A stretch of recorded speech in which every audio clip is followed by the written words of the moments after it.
Hola, ¿qué tal? Qué gusto saludarle. Yo soy Luisa Canturríos y le doy la bienvenida a una emisión más de Hashtag Polémica en redes. El pasado jueves 5 de enero fue detenido en Culiacán, Sinaloa, Ovidio Guzmán, hijo del narcotraficante, hoy preso en los Estados Unidos, Joaquín El Chapo Guzmán. Este operativo, según informaron horas después las autoridades, fue resultado, o así lo dijeron, de 6 meses de labores de inteligencia y cooperaron para ello varias dependencias, la Guardia Nacional principalmente, el Ejército y la Marina. Fue difícil saber en tiempo real qué sucedía porque la prensa local estaba amenazada. Fue incluso blanco de ataques directos. Se pidió a la población que no saliera debido a la respuesta violenta que hubo por parte de integrantes de este cártel, el de Sinaloa. Desde temprano hubo bloqueos a los accesos y por lo tanto a las salidas de la ciudad. El hecho es ya llamado en los medios un segundo culiacanazo, y es que los antecedentes y las reacciones políticas e incluso mediáticas no se pueden obviar. De hecho, este tema ha tocado todo lo demás con lo que abrimos la agenda este 2023, una visita de alguien tan importante como el presidente de los Estados Unidos y todos los demás temas han sido tocados, entrelazados con el hashtag Ovidio. Por ello invitamos a un panel de personas expertas para analizar este asunto. Me acompañan aquí en foro y se los agradezco muchísimo el maestro Luis Ángel Hurtado, quien es director general de Comunicación Política Aplicada y del Laboratorio de Tecnología Política. Bienvenido, tocayo, una vez más a esta emisión. Al contrario, tocayo, un gusto como siempre estar aquí en Polémica en Redes. Muchas gracias. Y quien siempre rompe nuestros récords de audiencia, el periodista, editor en pie de página, director de esta red de periodistas de a pie, Alberto Nájar, bienvenido y muchas gracias también. Gracias, Luisa, gracias por la invitación. Muchas gracias. Nos acompaña también, pero a distancia, el doctor Luis Daniel Vázquez Valencia, quien está en el Instituto de Investigaciones Jurídicas de la UNAM. Bienvenido y muchas gracias, doctor. ¿Qué tal? Hola Luisa, gracias por la invitación. Al contrario, gracias, porque justo sabemos que es un horario en el que tienen muchas actividades y más en este inicio de año y qué inicio de año, así que muchísimas gracias a los tres por estar por acá. Es sin duda un tema que tiene muchísimas aristas y que es difícil escoger desde dónde comenzar el análisis. Les propongo entonces que lo hagamos de forma cronológica porque nos da pie para hablar del tema justo de redes sociales, de infodemia, desinformación y también del contexto social, político y pues de seguridad, que es muy importante. Quisiera empezar con un tuit que solo voy a poner como ejemplo. Es una imagen de una cuenta AG, se llama Únicamente, pero es un video que estuvo circulando ampliamente y me parece importante decir, nos despertamos este jueves 5 de enero con imágenes como esta, unas ráfagas que venían o salían del cielo y hacia el cielo, que claramente nos hablaban de que había pasado algo muy importante, ¿no? Digamos, este nivel de bloqueos, de imágenes de incendios, de ráfagas, la ubicación, ¿no?, que se daba, digamos, a este tipo de imágenes, ahí el mismo tuit lo dice, no es Afganistán, es Culiacán, nos indicaba que había pasado algo muy grave, o por lo menos que iba a ser de gran trascendencia en Culiacán. Y preguntarte por eso, para empezar, Luis Ángel, si me permites, por la parte de las redes. Siempre que pasa algo, lo primero que tenemos como audiencias, como ciudadanía, son imágenes y no sabemos si, uno, son reales, dos, si son actuales, tres, si corresponden a esa ubicación. Y fue, antes de cualquier versión, lo primero que tuvimos por muchas horas, aquel jueves. ¿Cuál es tu lectura, digamos, de este primer incidente hoy llamado Culiacanazo 2, que después hablaremos de por qué no decirle así? Bueno, primeramente es un tema, como ya bien lo señalabas en la introducción, tocaya, en el cual la información estaba fluyendo en tiempo real, hay que decirlo así, porque fue una operación que se realizó justamente en la madrugada del día jueves, bueno, de la semana pasada, y donde justamente inclusive la información fue tan cuidada desde el gobierno federal y por supuesto la administración del presidente Andrés Manuel López Obrador, que cuando se le cuestiona, digamos, directamente al presidente en la conferencia de prensa mañanera, pues él dijo respetuosamente que iba a dar más información con el transcurrir, digamos, del tiempo, porque era una operación muy delicada. En ese sentido, ¿qué es lo que pasa? Pues en las redes sociales nos dimos cuenta justamente que hubo pues tendencias, por supuesto, por la información que estaba surgiendo, pero es información que hay que decirlo así, que no, a diferencia del primer, digamos, culiacanazo, esta no era emitida por los habitantes precisamente de Sinaloa, sino que empezó a fluir por parte de ciertos actores o de ciertos periodistas o de ciertos líderes de opinión que en llegado momento empezaron a cuestionar y empezaron a generar cierta incertidumbre acerca de lo que estaba ocurriendo justamente en ese momento en Sinaloa y, para ser preciso, en Culiacán. A esto hay que sumarle precisamente la suspensión de labores, tanto académicas y por supuesto del gobierno y de las empresas en Sinaloa, que generó pues mayor incertidumbre, mayor cuestionamiento. Y a esto sí hay que sumarle también, hubo muchísima desinformación, al grado de que la misma secretaria de Seguridad en su momento, cuando inicia la rueda de prensa para dar información acerca de la captura justamente del hijo de Joaquín El Chapo Guzmán, dijo que nos teníamos que informar por las fuentes oficiales, que son en este caso las cuentas del gobierno federal y por supuesto las autoridades. ¿Por qué? Porque estaban fluyendo pues información falsa, que muchas de ellas, hay que decirlo así, inclusive no pertenecían a nuestro país. Eran escenas, como bien lo señalabas en este video que vimos en pantalla, pues que no correspondían ni siquiera a México, correspondían a otras latitudes o, hay que decirlo así, correspondían al caso mexicano, pero sí del primer culiacanazo. Entonces vimos ahí imprecisiones, desinformación y por supuesto había un interés muy grande por generar cierta narrativa en la cual se cuestionó la eficacia, por supuesto, de esta operación, pero no solamente la eficacia, sino cuestionar si esta operación realmente obedecía a una situación construida estratégicamente o era una situación que simplemente se estaba acomodando tras los hechos que ocurrirían en estos días con la llegada precisamente del presidente de los Estados Unidos, John Biden. Pones un montón de temas sobre la mesa que iremos desglosando un poco más adelante. Es difícil ahora que sabemos que ciertos grupos organizados para delinquir, de crimen organizado, utilizan justo esta estrategia de subir videos, ¿no? De mandarse señales, de hacer virales ciertas imágenes como para tener control de ciertas narrativas. Y bueno, también porque por más que confiemos o no en una autoridad, pues siempre la versión de las autoridades es contrastada por la prensa. Y esta vez la prensa tenía ciertos pues límites o ciertos obstáculos para cubrir. Efectivamente, como dices, Luis, una vez que se confirma que estas imágenes con las que amanecimos eran por la detención de Ovidio Guzmán, entonces vienen los análisis. Y ahí quisiera poner varias cosas sobre la mesa. Me parece que ahí empezó, digamos, la verdadera polémica en redes, ¿no? Más allá de estos momentos que enfrentamos regularmente de tener que contrastar posibles fake news, empezó la discusión sobre por qué Ovidio, por qué solo Ovidio, ¿no? Si es él el objetivo, si es el objetivo del cártel o únicamente un tema de que justo era una recaptura.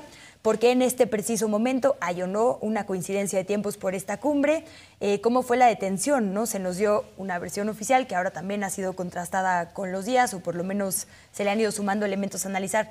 Quisiera poner, Daniel, Alberto, rapidísimo un par de hilos que me parecen interesantes y de ahí, si quieren, analizamos un poco más. El de Carlos Pérez Ricard, que dice, algunos apuntes sobre lo sucedido esta mañana en Culiacán.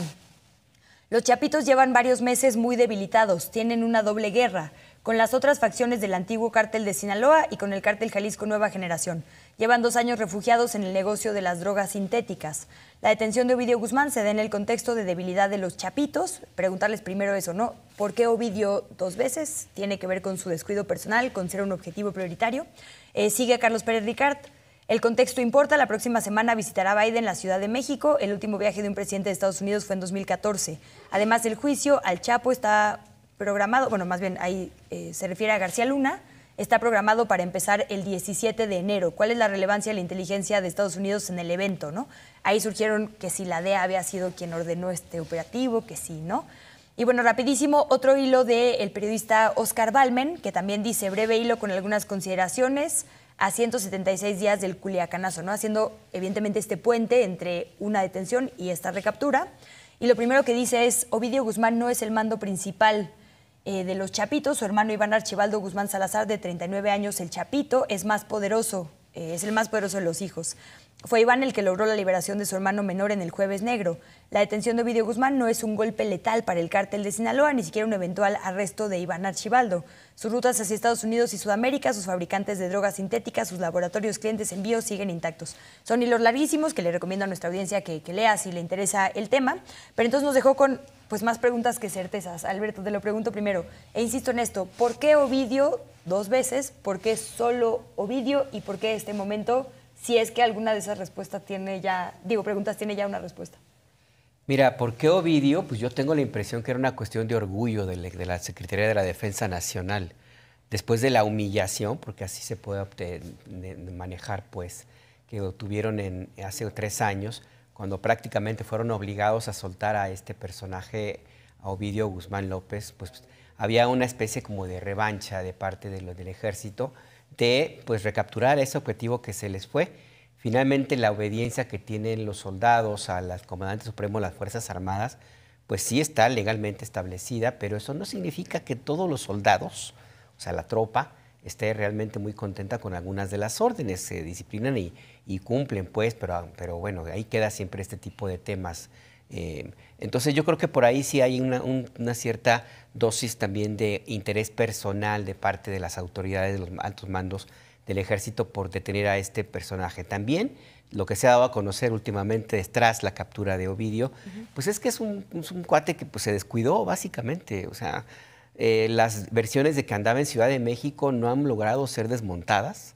Había un exceso de confianza de parte de este muchacho, de Ovidio, y también de los chapitos que de una u otra forma obedecen más a los impulsos de la guerra del narco reloaded, o sea, los últimos tiempos, y que se mueven mucho por los temas mediáticos, por lo que ven en redes sociales, por la propia influencia que pueden llegar a tener en su entorno cercano, y no aprenden una lección que es básica y que explica el por qué el objetivo que se cumplió con la captura de Ovidio Guzmán no afecta para nada la operación del cártel de Sinaloa.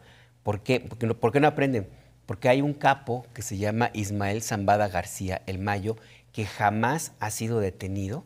Es un capo que seguramente va a morir de viejito en la sierra y que es el que mantiene la operación cotidiana de esta gran empresa que es el cartel de Sinaloa.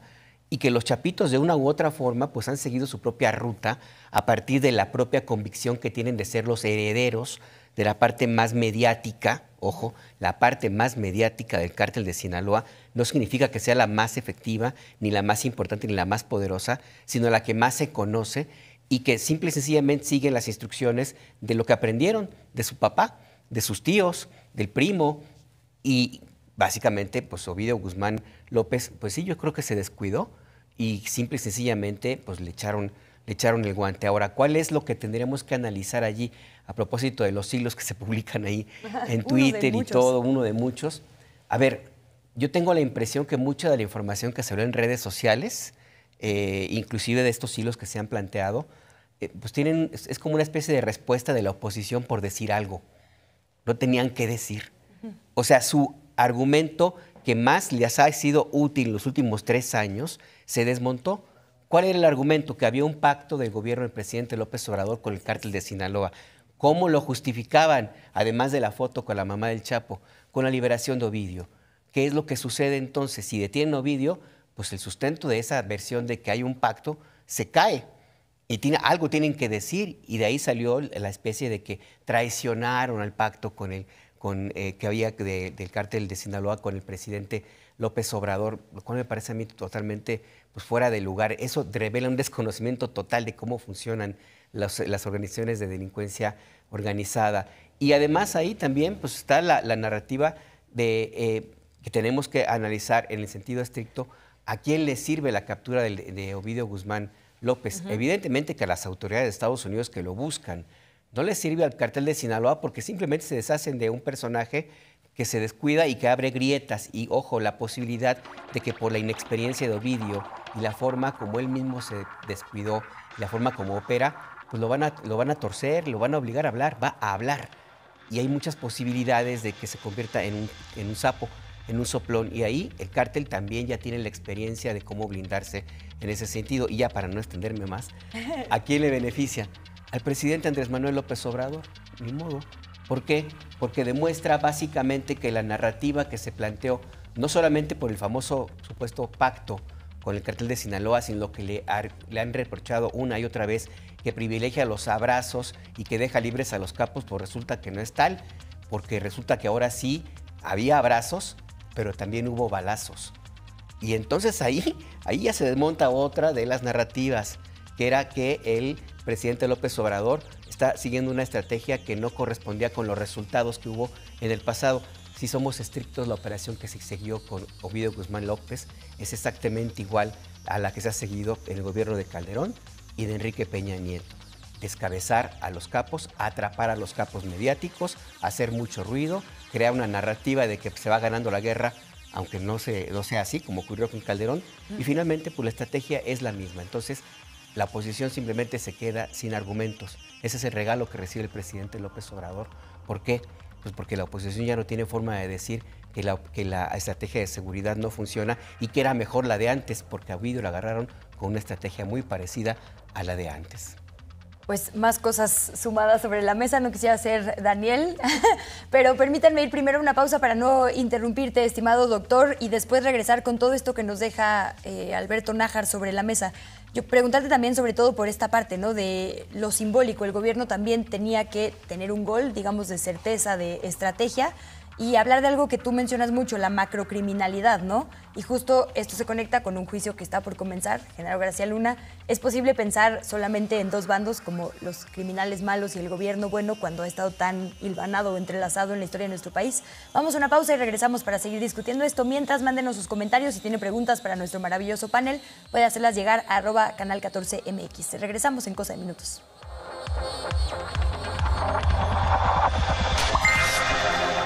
¿Pero qué sería? Petróleo, es una petrolera. Sí, me interesa.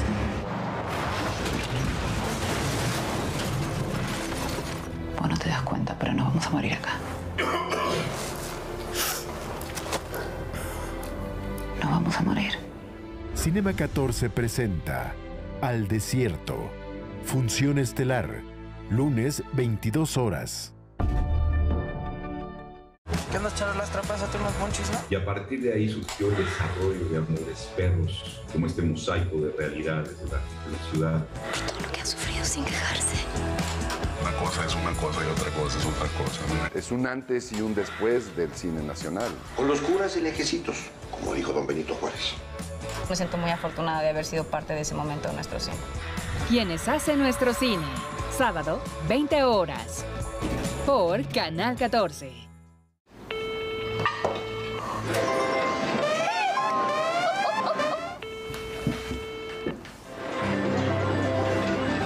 Aquí lo único que no entiende eres tú. No va a venir y ya lo sabes. El lunes no te quiero ver en la casa. ¿Qué les vamos a decir a los niños? Por favor. Cinema 14 presenta Ayúdame a pasar la noche. Función para desvelados. Lunes, 23:40 horas. Una nueva temporada para compartir pasiones, gustos y vidas. Es una expresión de coraje, de disciplina, de supervivencia. Pues es precisamente la palabra comunidad.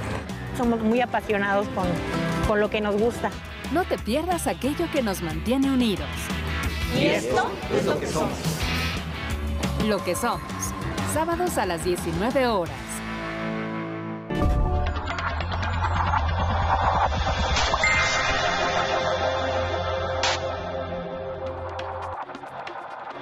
Muchísimas gracias nuevamente por su sintonía en la señal de Canal 14 y particularmente en esta hashtag polémica en redes en la que analizamos el hashtag Ovidio. Daniel Vázquez, quisiera preguntarte, además de lo que quieras sumar a lo que ya se ha dicho en este momento, por otra cosa que yo vi mucho en redes, digamos que era este tema de abrazos, no balazos contra el presidente, y después la narrativa o el análisis de muchas personas pasó a ser, bueno, es que ni siquiera fue el gobierno mexicano, fue que Estados Unidos lo pidió. Quisiera que veamos un par de tweets rapidísimo. Para empezar, el del analista Sergio Aguayo, que dice: interesante, por la mañana detienen a Ovidio Guzmán en Culiacán, por la tarde-noche el canciller Marcelo Ebrard informa que el avión con Joe Biden siempre sí aterrizará en el AIFA, en el Felipe Ángeles. Amor con amor se paga. Y esta versión fue contrastada, sobre todo por reporteros un poco más especializados o de campo, como Adrián López, que además está en Culiacán, del noroeste, que dice: sigo creyendo que la detención de Ovidio no se hizo exprofeso para quedar bien con el gobierno estadounidense, básicamente porque un operativo de ese tamaño necesita meses de inteligencia y planeación y se ejecuta en el mejor momento, que si abona la relación bilateral, sin duda. Y ahí también me parece importante diferenciar que, digamos que DEA y Joe Biden son cosas bien distintas, ¿no? Biden daba una conferencia casi a la par de la detención de Ovidio, ni mencionó el tema, ni nadie le preguntó, ¿no? Él estaba hablando de migración en la frontera y de su visita a Texas. Entonces, pues ahí un poco preguntarte por esto. ¿Por qué se intenta posicionar que es un tema que le interesa a Estados Unidos? Sabemos que sí, pero ¿habría, digamos, alguna relación evidente? Y todo esto que decíamos también, se habla de la guerra, decía Rosa Isela, en realidad no queremos ganar una guerra, queremos construir la paz. De repente ya no sabemos muy bien por dónde va la estrategia, pero esto, pues decía Alberto Nájar, le benefició al presidente, la oposición insiste en que no, y ahora ya no sabemos ni si salió de Estados Unidos, salió el gobierno mexicano. Hay demasiadas versiones cruzadas por personas que, pues la verdad, son analistas que tienen mucho foro. ¿Tú qué dirías o cuál es tu lectura ya con varios días de pensamiento? Sí, son muchos los puntos, como dices, que hay sobre la mesa, pero me gustaría hacer nada más pues 3 apuntes muy rápidos.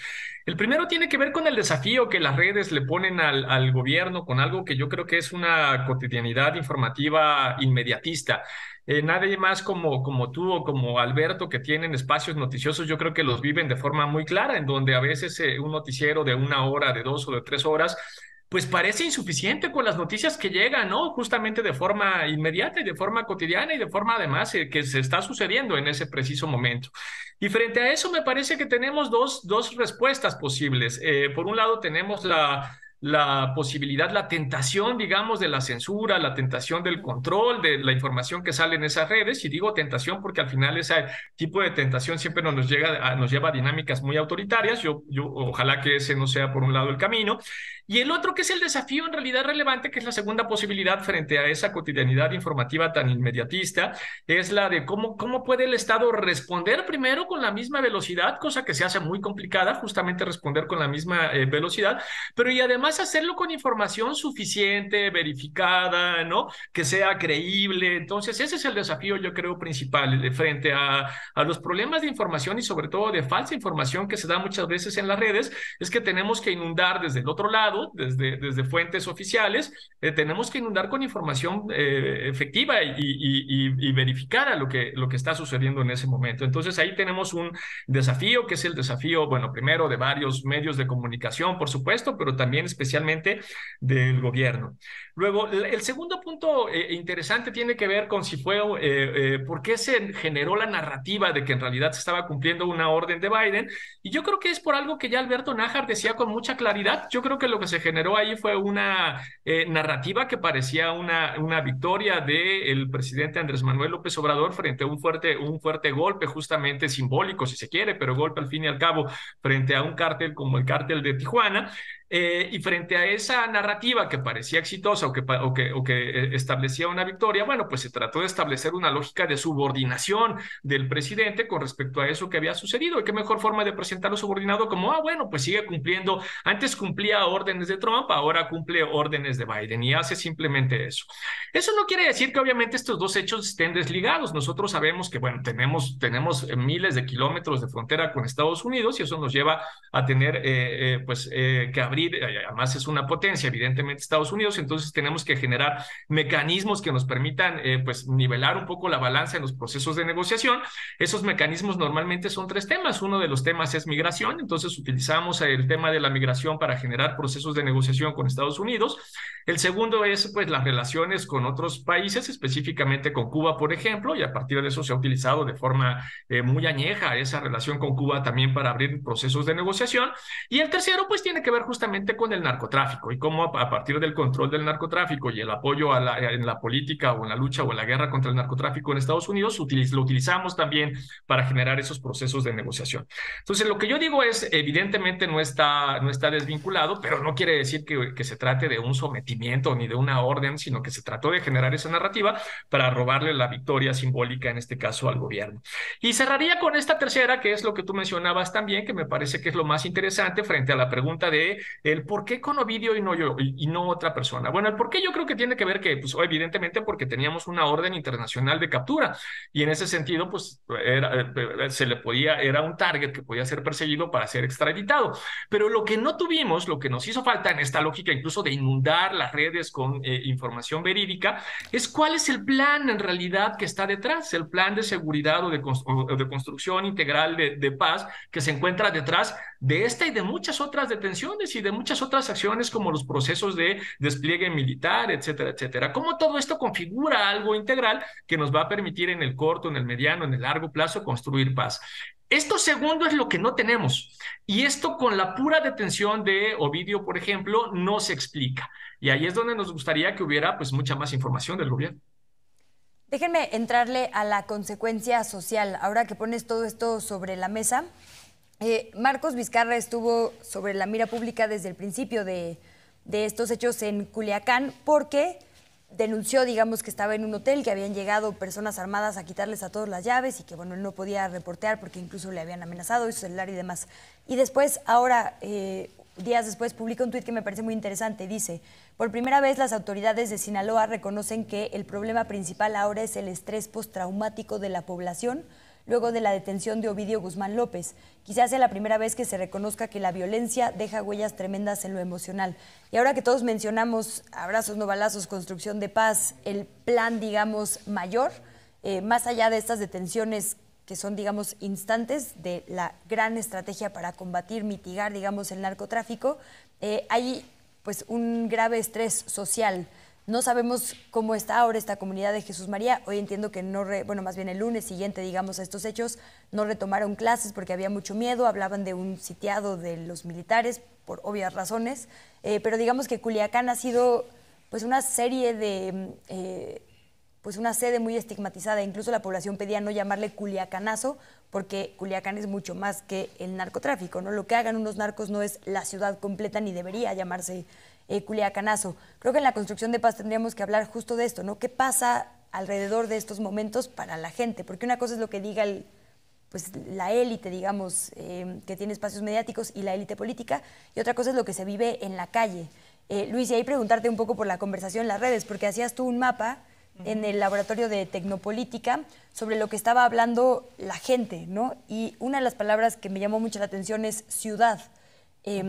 Balacera, detención, digamos, se hablaba, pues digamos, de lo que estaba pasando ahí, ¿no? En campo, hay muchos tips ciudadanos de por aquí no, por acá sí, acá hay un bloqueo, digamos, la gente se comparte información útil porque una de las cosas más importantes es salvaguardar la vida de la propia gente que está ahí. Sí, claro. De hecho, nosotros desde el Tecnolab, cuando detectamos justamente y las autoridades verificaron y dieron fe que justamente habían detenido a Ovidio Guzmán, hicimos justamente un escaneo justamente de las narrativas y por supuesto de las palabras que utilizó la ciudadanía para narrar, digamos, el momento de la detención y todo lo que estaba ocurriendo en Culiacán. Hicimos un análisis de 13,831 conversaciones en el periodo justamente del día jueves al día viernes. Y encontramos justamente lo siguiente, entre las palabras positivas, porque no todo fue negativo, hay que decirlo así, hubo conversación positiva alrededor del tema. Encontramos palabras como autoridad, detención, recaptura y por supuesto detener y operativo. Todas estas referentes precisamente a destacar lo positivo de la estrategia para detener justamente a Ovidio Guzmán. Pero también encontramos palabras negativas. Dentro de las palabras negativas pues estaban el apodo de justamente de Ovidio, ratón, violencia, extradición, violento, penal, cártel y balacera. Todo alrededor justamente pues de todo este cuestionamiento, es decir, de los hechos que estaban ocurriendo, de inclusive de dudar, hubo momentos en los cuales decían que no era Ovidio, etcétera, etcétera. O sea, se estaba generando ahí un ambiente de ruido. Pero no solamente nos quedamos con eso, Luisa, sino que también ahora en el Tecnolab hicimos un análisis de la emotividad a partir de los emojis, o sea, de las imágenes, de estas imágenes que comparte, digamos, la ciudadanía en las publicaciones. Y también hicimos un análisis en 15,381, digamos, publicaciones que iban alrededor de Culiacán. Y encontramos que los emojis más utilizados justamente fueron, digamos, que el símbolo de la sirena, digamos, de alerta. Esto justamente para detectar lo que estaba ocurriendo. Otro fue el símbolo de fuego, otro es el punto rojo, otro era la carita de duda, de cuestionamiento. Y también encontramos que dentro de la misma narrativa que se estaba, digamos, desarrollando a partir de estas imágenes o de estos emojis, encontramos que utilizaron emojis que narraban la carita de risa, o sea, como de titubeo, de duda, de ¿realmente es esto o es una ficción? Encontramos la carita de payaso, que también es muy utilizada, digamos, dentro de la conversación, la carita de asombro y, por supuesto, la carita de ratón, haciendo alusión justamente a Ovidio Guzmán. Entonces, dentro de este análisis que encontramos, justamente vemos cómo las palabras fueron claves en la narrativa, en la construcción de la narrativa, tanto de la, digamos, de la misma ciudadanía ahí en Culiacán y en Sinaloa, como también de la misma oposición y, por supuesto, de los partidarios, digamos, del gobierno en turno. Y ahí vemos justamente un balance. La gran mayoría en estos casos, a diferencia del primer, vamos a decirlo, este intento de captura de Ovidio Guzmán, en esta sí vemos una suerte de equilibrio informativo, en el sentido, sobre todo en el uso de las palabras, a diferencia de la primera intento de detención, donde ahí la carga fue completamente negativa. ¿Por qué? Sabemos la historia, ¿no? La detención y después la liberación de Ovidio Guzmán y de todos los hechos que hubo alrededor de ello. En este caso, pues por eso también, por una parte hay que ver la parte de que el gobierno trató de cuidar mucho la información para justamente evitar ese daño colateral en materia de comunicación, sobre todo en las redes sociales, a partir de que si la estrategia no volvía a funcionar, pues cómo iba a ser duramente cuestionado. Déjenme poner para cerrar este bloque un tuit de Bárbara Hoyo, que justo a su vez repostea, digamos, una nota del Reforma con esta fotografía, ¿no? Mucha gente decía, bueno, no se parece a la otra foto desafiante de 2019 y ahí empezó toda esta especulación de la que ya nos relatabas. Y cito específicamente este tuit, este mensaje con esta foto de Reforma, por la cabeza, que dice, deprimido y casi sin estómago, así está Ovidio, dice la defensa, para dar pie a lo que hablaremos en el tercer bloque, que es siempre la gente se enferma cuando es detenida. No gozan de perfecta salud, pero son detenidos por la autoridad mexicana, exgobernadores, narcotraficantes y demás, y empiezan estos problemas que se argumentarán después en el juicio. Para no interrumpirles, Alberto, Daniel, permítanme cerrar con ustedes en el siguiente bloque, y antes le dejo a nuestra audiencia la encuesta que le estamos haciendo hoy a través de YouTube, Twitter, Facebook e Instagram, y es la siguiente. ¿Qué narrativa consideras que estuvo más presente en las redes sociales respecto a la captura de Ovidio Guzmán? A, lo que se ha hecho aquí, un logro para AMLO. B, un regalo para Biden, también se ha analizado eso. C, temor a la violencia. O D, otra. Libre para comentar en @canal14mx. Volvemos.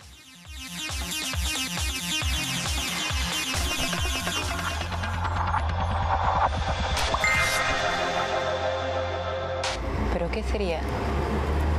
Petróleo, es una petrolera. Sí me interesa.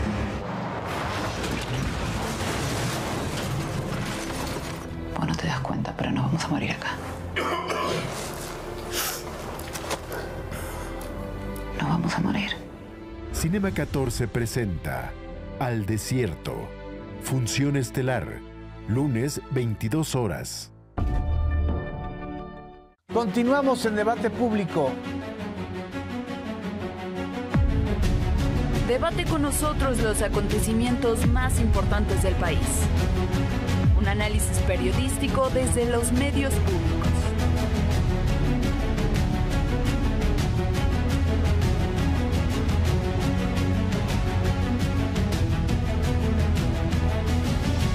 Debate público, martes, 21 horas. En realidad, mi trabajo es el que me ha ido contando quién soy yo. Es que la vida y el arte no pueden ir separadas en una persona. Si yo pretendo ser el máximo pintor, el inigualable, voy directo al fracaso. Una trayectoria, una colección. Sábado, 19:30 horas. Tintán está decidido a morir. Tan es así que el sindicato de asesinos hará hasta lo imposible por concederle su deseo. Ahora no me hagan saber cuándo voy a morir, ni cómo, ni a qué horas, ni dónde. Pero no dejen que me arrepienta, aunque me les hinque, mátenme. Ojalá esté envenenado. Cinema 14 presenta Mátenme porque me muero. Matiné, martes 12:30 horas.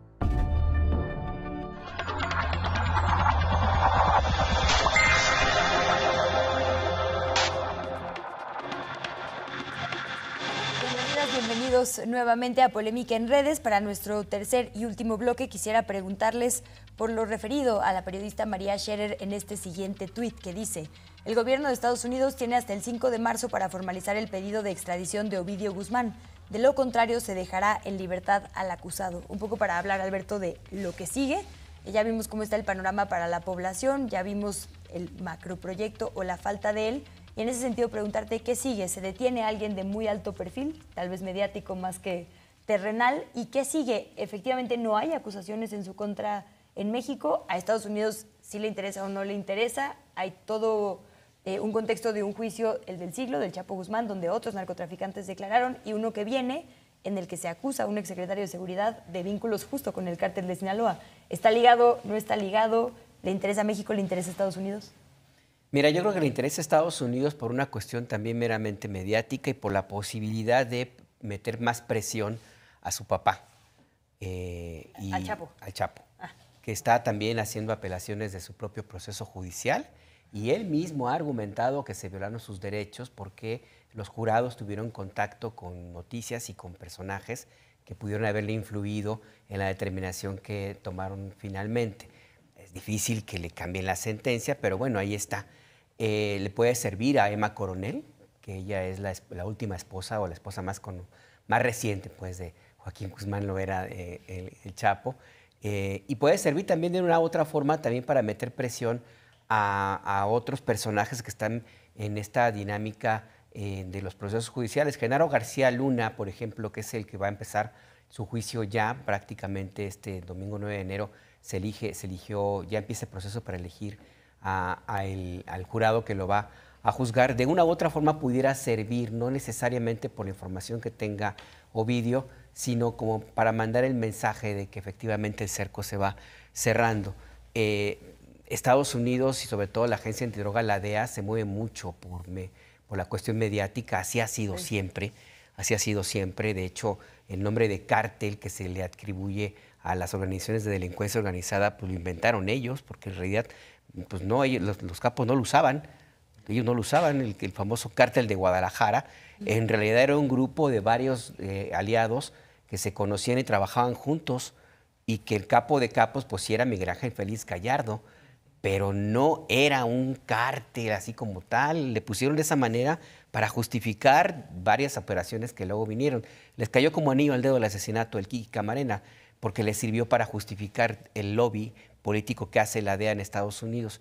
Y de esa manera es como han planteado muchos de los juicios en Estados Unidos. Si revisamos lo que ocurrió con el Chapo Guzmán, una buena parte de los testigos que acudieron allí eran como de oídas. Fueron 3 o 4 los que realmente tenían información muy puntual que hundieron al Chapo. Pero sobre todo lo que lo hundió fue la tecnología, la intervención que hubo de sus Blackberries, de su sistema de comunicación. Déjame, no puedo no preguntarte. Entonces, ¿no es un tema, como se dice, de combatir el tráfico de fentanilo? No, ¿Qué le interesa a la DEA y a Estados Unidos de Genaro García Luna? Porque en México lo tenemos clarísimo, pero allá, ¿qué quieren? De Genaro García Luna, pues por supuesto todo el conocimiento que tiene de varios políticos. Hay que recordar de dónde viene Genaro García Luna. Él era un ingeniero que nunca ejerció. Él se crió en una colonia de Ciudad de México, la Romero Rubio.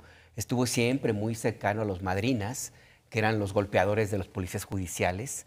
A él lo incorporan al CISEN como parte de esta renovación que se quiso hacer del sistema de espionaje civil para pasarlo de los que sacaban la información a golpes a el análisis de datos, que fue como se creó este grupo multidisciplinario con Wilfrido Robledo, el almirante de la Marina, y que a partir de ahí, con el conocimiento de varios expertices, se hizo este análisis que le permitió, por ejemplo, a Genaro García Luna hacer un seguimiento de grupos de la guerrilla, por ejemplo.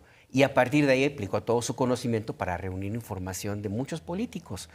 ¿Cómo es que llegó al gabinete? Pues porque le vendió a los políticos la información que tenía, le dijo a Calderón y a su esposa Margarita Zavala que tenía expedientes de Santiago Krill, y a partir de ahí, pues por supuesto que lo incorporaron, y a partir de ese momento pues empezó a crearse su lugar allí. Pues entonces esta información muy puntual de la clase política mexicana es la que le interesa a Estados Unidos, de Genaro García Luna. De Ovidio le interesa más el tema mediático, otra vez un tema también de orgullo, un tema de la DEA, de decir agarramos a un gran capo. Nada más revisar de qué está acusado Ovidio, de meter, ¿qué? 5 kilos de metanfetaminas, o sea, 500 kilos de marihuana. El cartel de Sinaloa mete una cantidad impresionante de drogas todos los días. La crisis de fentanilo que se vive en Estados Unidos es sí por las drogas que entran de parte de México, pero las mete Jalisco Nueva Generación, no las mete Ovidio, y una buena parte del fentanilo que se consume en Estados Unidos se compra y se procesa allá. Entonces, Ovidio no es un gran capo, Ovidio es un capo menor, es muy efectivo en términos políticos, eso sí, pero en términos ya de operación logística para desarticular al gran negocio que es las drogas, no, de veras, nada más revisar de qué está acusado. 5 kilos de fentanilo, o sea, ¿de quién hablamos? Daniel, ¿por dónde seguirías el análisis? Ya dijo el presidente Andrés Manuel López Obrador, no, ni hablé de eso con Biden, pero sí está todo este peso que ya nos pone Alberto Nájar sobre la mesa. ¿Qué sigue? ¿A qué le ponemos el ojo en las siguientes semanas? Es bien difícil intentar ser optimista, y mira que es principios de años después de escuchar a Alberto, ¿no? Es como la cosa no va para ningún lado. Pero la cosa es que tiene razón. Mira, solo quiero poner 3 puntos sobre la mesa en estos 4 minutitos que nos quedan. El primero es justo, una red de macrocriminalidad está integrada por 3 estructuras. Por la estructura abiertamente criminal, que en el caso de México son los cárteles, pero también por una estructura empresarial, y esto es muy importante, también por estructuras políticas. Y lo que nosotros hemos visto en las redes de macrocriminalidad que hemos analizado en Tamaulipas, en Nuevo León, en Coahuila, en Veracruz, en Jalisco, ahora estamos trabajando la del Estado de México, las estructuras políticas son mucho más importantes que las criminales. Lo que te permite que haya continuidad en la red de macrocriminalidad es precisamente la estructura política y luego la financiera, y no tanto la criminal. Esto se hizo muy evidente en un libro que vamos a sacar próximamente en Veracruz, en donde entre el 2004 y el 2018 tú tienes primero al Cártel del Golfo, luego tienes a los Zetas y al final tienes al Cártel Jalisco Nueva Generación, con una dinámica de operación que es básicamente la misma, y es la misma porque cambiaron las estructuras criminales, pero se mantienen las estructuras políticas. Entonces, el principal problema, si nosotros queremos combatir a nuestras redes de macrocriminalidad, en México al menos, son las estructuras políticas. El lío está en las estructuras políticas. Ese es el primer punto. El segundo punto tiene que ver con que también nosotros tenemos un lío en torno a que tenemos un nivel de violencia muy descentralizado. En México operan un poco más de 500 grupos armados, que son células muy específicas en algunas localidades, que además están articuladas directamente con un grupo hegemónico. Entonces, arriba tienes a la red de macrocriminalidad, que puede ser el Cártel Jalisco Nueva Generación, el de Sinaloa, en fin, el del Golfo, algún otro, pero abajo tienes este montón de grupos armados, estos más de 500 grupos armados. Entonces, el combate o el desmantelamiento de estas redes de macrocriminalidad se tiene que hacer de forma muy localizada. Tienes que ir casi a los municipios más violentos, a tratar justamente de desarmar a cada uno de estos grupos. Y en ese proceso de desarme tú tienes que hacer 3 cosas. Tienes que hacer, bueno, primero el desarme, luego de la desmovilización y luego la reinserción social. Entonces, por un lado tienes que dar estos grandes golpes arriba, que tienes que operarlos tanto a los empresarios como a los criminales, como a las estructuras políticas. Eso no lo estamos viendo. Y luego abajo tienes que hacer el proceso de desarme, desmovilización y reinserción social. Y finalmente tienes que hacer otra cosa muy importante que no debemos olvidar, y que ya tú mencionabas en el caso de Culiacán: las víctimas. Y con las víctimas, pues obviamente tenemos que abrir procesos de verdad y de justicia, ¿no? Entonces, y todo esto ahora sí genera un plan integral de construcción de paz. No es que yo diga que el gobierno no está haciendo nada, está haciendo cosas en todos estos elementos, pero lo que no logramos mirar es una articulación en eso que se está haciendo. Lo que no logramos mirar, y lo que además no nos explican, es si existe ese plan integral y cómo esos elementos están unificados o no, o cuáles son los objetivos y las metas de corto, de mediano o de largo plazo. Eso es lo que no logramos mirar. Y entonces, con detenciones como Ovidio, pues da para discutir un montón en redes y fuera de redes, pero no nos permite plantear lo principal, que lo principal es cómo vamos a construir paz en México en el corto, mediano y largo plazo. Bueno, pues ojalá que este hashtag Ovidio en esta ocasión sea la excusa para hablar de eso, cómo vamos a construir la paz, que sin duda tendría que ser el objetivo del gobierno, pero de la ciudadanía. Tenemos exactamente 4 minutos. Quisiera pedirles, obviamente no que respondan esta pregunta, a menos que quieran, pero sí una conclusión con la que dejen a nuestra audiencia. Luis, empezamos contigo. Híjole, tantos temas, pero bueno, vamos a tratar. En ese sentido, yo me quedaría justamente con el manejo informativo que en esta ocasión hizo el gobierno de la República. Ciertamente dio a conocer hasta casi al mediodía, pues oficialmente la detención de Ovidio Guzmán. Esto, pues, ¿qué permitió? Pues, por una parte, controlar la información, pero por otra parte, también generar las condiciones para poder construir la narrativa. Por otra parte, también hay que ver justamente cómo tejió la narrativa en el ámbito de las redes sociales para destacar justamente este logro en materia de seguridad por parte del gobierno.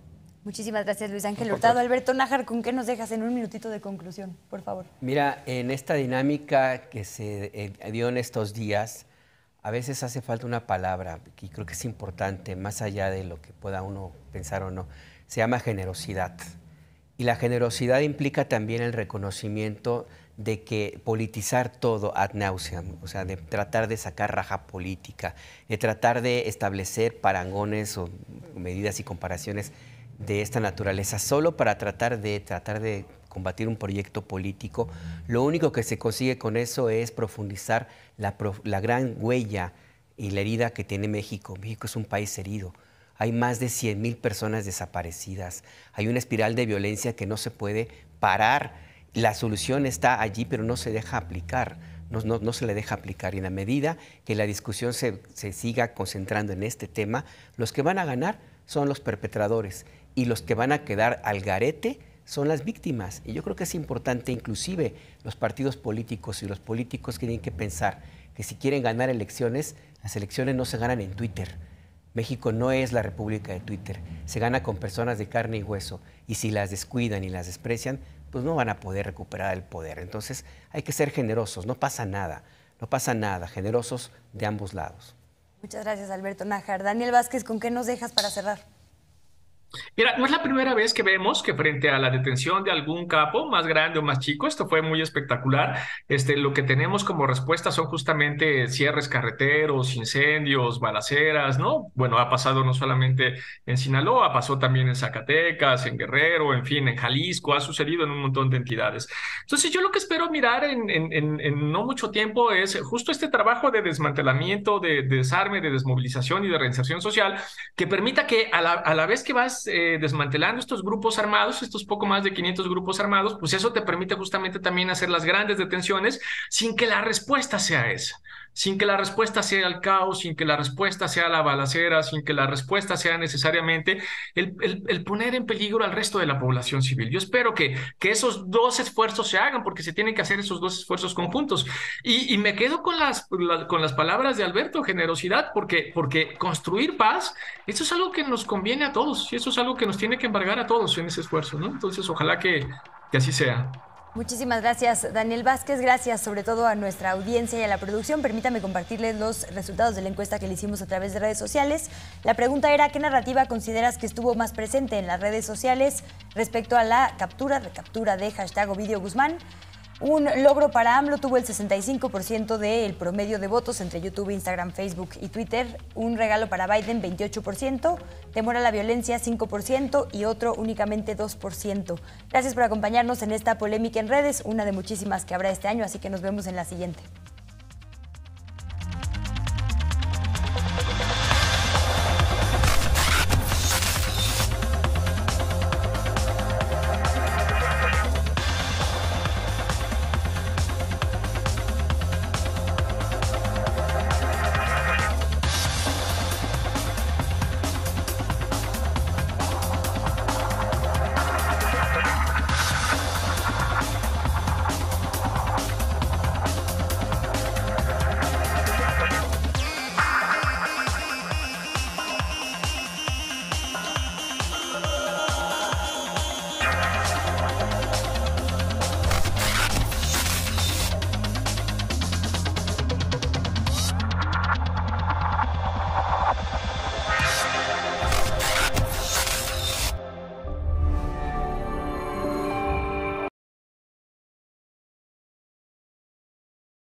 continuación, estreno